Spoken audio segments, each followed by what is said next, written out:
Do you want to know how you can log into your Wave Payroll account? If yes, then this video is for you. Hello and welcome to How to Log In. It's your host back again with yet another interesting tutorial video. In this video, I'm going to teach you how you can log into your Wave Payroll account. Go ahead and open any browser and go to the search bar to search for Wave Payroll Login and then click on the first link which appears on your screen.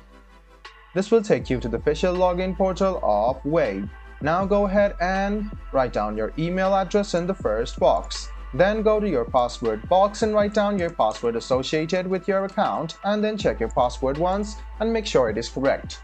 Then go ahead and click sign in. This way you can successfully sign in to your Wave Payroll account. If in case you want to sign in with Google and skip all of this, you can do that too. Go ahead and click on sign in with Google and then select your Google account and then click continue. If your account exists, then you can log into your account. I hope this video was helpful for you. If you still have any kind of confusion, please do mention us on the comment section now. Like the video, subscribe to the channel and do hit the bell button for more. Hope to see you in the next video as well. Until then, goodbye, take care and make sure you enjoy.